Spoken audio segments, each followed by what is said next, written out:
Karena waktunya singkat, saya akan menjelaskan beberapa hal pokok aja ya. Jadi ada bahan presentasi cukup banyak, tapi nanti waktunya singkat saya akan menjelaskan beberapa hal pokok ya. Jadi yang pertama, konsep dasar. Ini menjadi basis apa yang kita pelajari pada hari ini dan menjadi basis apa yang disampaikan oleh Pak Kapus tadi konteksnya. Jadi di konteks kejadian bencana Masamba itu atau di Luwu, itu berarti ada keberlanjutan proses dan fungsi LH dan keberlanjutan produktivitas yang LH yang terganggu. Di situ ada 4 unsur dasar. Pertama ada aliran energi, itu yang menggerakkan siklus air, hidrologi. Nah, siklus air juga menggerakkan siklus materi dan juga ada dinamika komunitas di situ konteksnya. Nah, jika itu tekanan terhadap semua itu adalah relatif nggak besar ataupun biasa-biasa berbagai aktivitas kita, maka perubahan-perubahan yang terjadi sifatnya alami. Tapi jika tekanan terhadap besar, maka respon ekosistem akan memberikan respon yang negatif. Wujudnya adalah dalam bentuk bencana banjir, kekeringan, rusak, cemaran, segala macam itu konteksnya seperti itu. Ini menjadi prinsip dasar. Nah, dalam konteks seperti itu, maka nanti daya dukung daya tampung adalah bagaimana kita bisa melakukan intervensi untuk mengurangi tekanan dan mereka memberikan jasa tadi. Yaitu tujuannya adalah menjaga keselamatan mutu hidup dan kesejahteraan masyarakat. Ini prinsip dasar. Nah, basis daya dukung daya tampung yang kita kembangkan adalah berbasis jasa lingkungan nanti, itu konteksnya. Ini regulasi yang ada.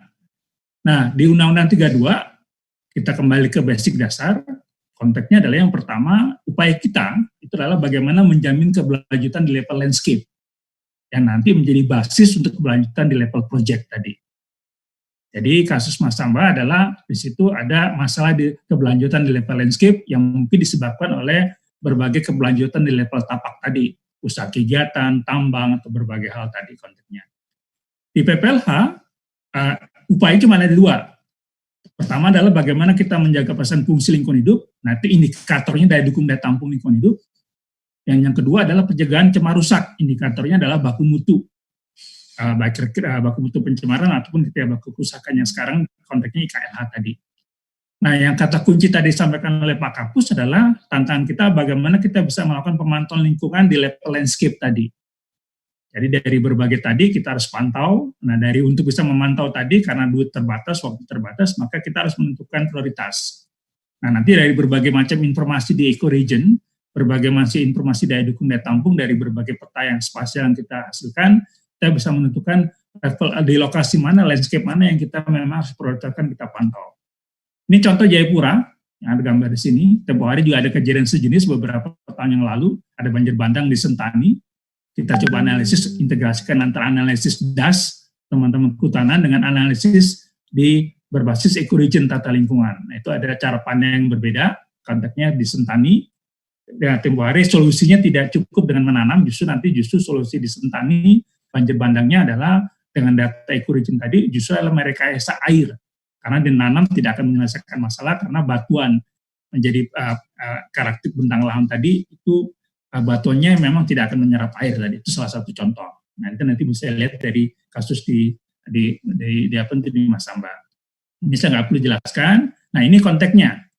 Jadi berbagai yang kita pelajari hari ini, yang kita coba eksplor hari ini adalah basis bagi kita dari inventarisasi.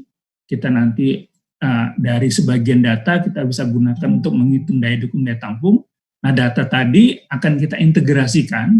Kita gunakan intervensi melalui proses KLAS atau RPPLH dalam rangka melakukan intervensi berbagai macam kebijakan dari segi ruang ataupun segi landscape tadi, kebijakan pembangunan ataupun kebijakan penataan ruang. Dan bahkan bisa kita daya gunakan untuk kita melakukan intervensi kebijakan di level landscape perizinan berusaha.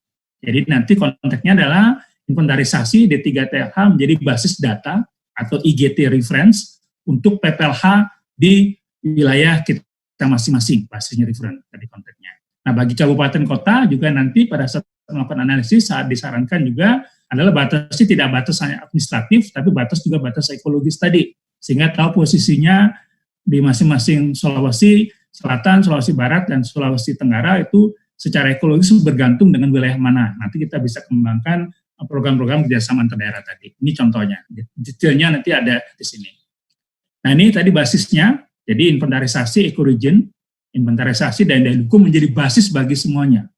Basis bagi RPPLH, basis bagi instrumen ekonomi, basis bagi jadi KLS, basis menjadi kontak nanti teman-teman di bidang AMDAL ataupun izin lingkungan itu bisa digunakan kontaknya. Beberapa yang sudah kita lakukan ini kontaknya bisa digunakan. Jadi nanti ada satu data yang bisa sebagai reference. Jadi apapun datanya, apapun kegiatannya Bapak gunakan sebagai reference tadi. Informasi geospasial menjadi sangat penting tadi. Nah ini saya nggak perlu jelaskan. Nah ini kontaknya. Jadi yang kita pelajari hari ini nanti adalah satu rangkaian.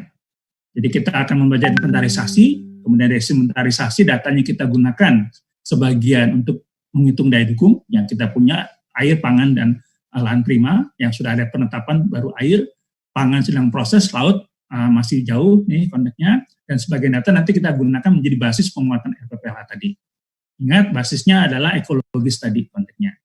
Nah nanti kata kuncinya dalam konteks di kasus Masamba itu kata kuncinya adalah di MONEF tadi, di keberlanjutan level landscape berbasis berbagai macam data tadi.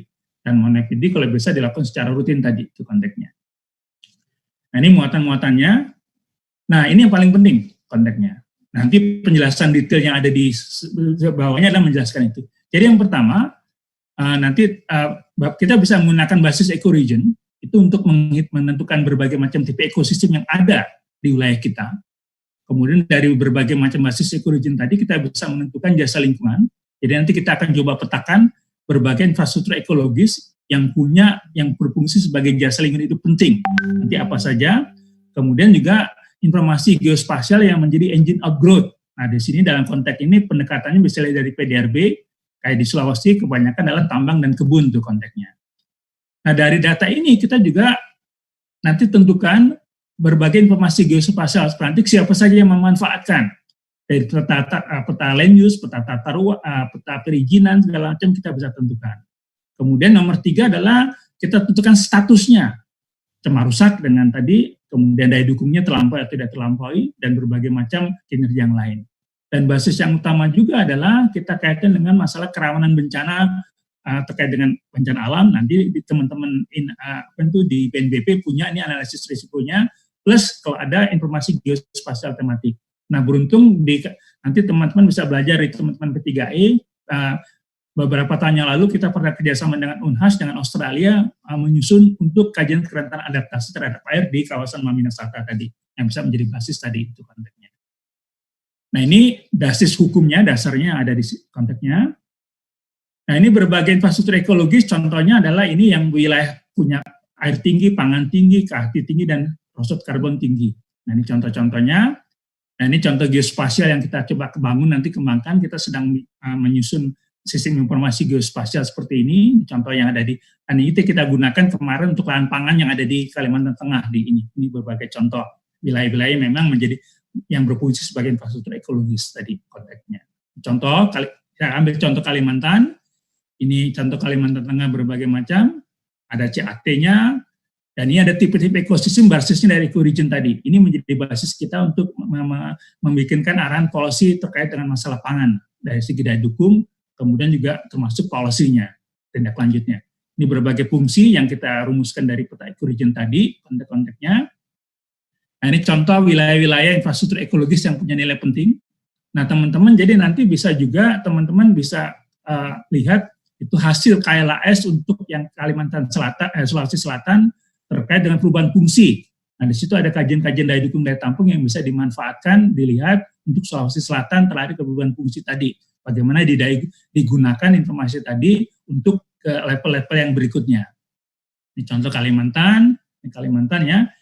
Nah itu juga di sini ada teman-teman dari KSDAE, jadi kita katakan juga wilayah-wilayah konservasi, kawasan konservasi dan hutan lindung itu sebagai infrastruktur ekologis yang bernilai penting juga yang harus kita lihat tadi. Di sini tidak hanya status kawasan, tapi juga status tutupannya. Ini contoh jelajah orang satwa. Nah Sulawesi, teman-teman bisa manfaatkan data ECA dari Ecological Assessment tadi yang secara komprehensif dilakukan oleh TNC tahun 2004 itu bisa digunakan harus seluruh Sulawesi. Jadi kita bisa menentukan wilayah-wilayah yang punya fungsi ekologis tadi. Nah, ini contoh ibu kota negara. Nah, kita bisa gunakan data informasi tadi. Dari data ini kita gunakan nanti untuk inventarisasi, kemudian daya dukung, plus sampai dengan arahan kebijakan. Kebijakan ke depan terkait dengan, kalau di daerah berarti RPPLH, di sini kebijakan terkait dengan ibu kota negara ke depan, sebagai contoh. Ini contoh yang kemarin lahan pangan, beberapa hal. Ini lahan pangan yang kita lakukan, contoh-contohnya ini ibu kota negara, ini infrastruktur ekologis yang juga bernilai penting. Nah, D3TLH yang ada di sini, itu salah satu bentuk status kerusakan nanti. Bersama dengan IKLH kita akan hitung. Nah, yang kita lakukan rumusnya adalah seperti ini nih. Kita lakukan, yang ini sudah ada penetapan dari Keputusan Menteri 297 untuk air, masih 500, diharapkan kabupaten, provinsi dengan kabupaten kota bisa menetapkannya, tapi dengan mekanisme seperti ini. Jadi nanti yang akan membedakan nanti adalah di segi tutupan lahannya tadi, dengan berbagai macam data-data tadi. Ini contohnya. Basisnya adalah, sekali lagi adalah basisnya berbasis kajian dari ekologis tadi, wilayah ekologis tadi. Contoh untuk pangan ya. Nah, di samping itu baku mutu lingkungan hidup, nanti cemar rusak bisa dilihat beberapa contoh, kita lihat statusnya. Nah, ini jasa yang, jenis jasa yang dimanfaatkan basisnya adalah jasa lingkungan. Ini ada contoh-contoh dari beberapa tempat ini. Nah, bentuk penguasaan sumber daya alam, teman-teman melihat dari peta perizinan, peta kawasan, kemudian berbagai macam itu bisa dilihat sebagai bentuk pendekatan dari penguasaan sumber daya alam. Ini contoh-contohnya yang ada beberapa tempat. Ini di ibu kota negara tempo hari, ini di lahan gambut pangan kemarin ada berbagai macam, kita identifikasi berbagai macam perizinan, ini bentuk penguasaan, ini juga bentuk penguasaan, ini izin perkebunan ya. Nah, pengetahuan modern ini adalah bagaimana kegiatan tadi dilakukan. Nah, contoh di sana kemarin kan ada kegiatan tambang tuh, pertanyaannya apakah sudah melakukan good mining praktis segala macam, dan berbagai hal tadi itu konteksnya. Kita bisa lihat di situ nanti. Nah, ini konflik juga terjadi. Nah, salah satu bisa jadi sumber bencana, bisa jadi konflik antar berbagai pihak tadi itu dalam konteks pemanfaatan sumber daya alam tadi. Nah, yang paling penting tadi, konteks dari berbagai macam data informasi, kita harus bisa menentukan mana yang nanti status, kemudian impact, respon, maupun menjadi driver ataupun pressure-nya tadi, TPSIR tadi, dari berbagai contoh. Ini contoh di wilayah coastal, pesisir, ini berbagai contoh mulai dari status sampai ke dengan ini nanti dari konten ini kita bisa mengembangkan berbagai arahan kebijakan. Nah, yang paling penting juga, nah nanti juga mungkin terkait dengan kasus teman-teman bisa melakukan analisis kronospasial. Itu contoh ini yang kita lakukan yang ada di PSG sebagai basis lahan pangan dari tahun 90 sampai tahun sekarang, itu berbagai kebijakan apa yang ada, karena peristiwa yang terjadi saat ini bukan dipicu oleh kegiatan sesaat, tapi dipicu oleh berbagai macam rentetan peristiwa yang dimulai dari beberapa tahun yang lalu. Nah, di situ juga nanti mungkin ini contoh yang kita lakukan untuk gambut di PLG, lakukan kronospasial seperti ini, berbagai macam kebijakannya, kita petakan kebijakan-kebijakan sudah ada, berbagai hal sampai saat ini, plus dengan peta dinamika land use-nya, tutupan lahannya. Kita punya foto spasialnya dari tahun 96 sampai dengan tahun sekarang. Nah, ini contoh gambaran grafiknya aja, apa yang terjadi dari berbagai macam tadi itu. Nah, mungkin itu yang bisa kita sampaikan, yang mungkin bisa memberikan basis bagi teman-teman, karena waktu singkat, saya menyampaikan beberapa hal penting itu saja. Mungkin demikian, terima kasih. Assalamualaikum warahmatullahi wabarakatuh.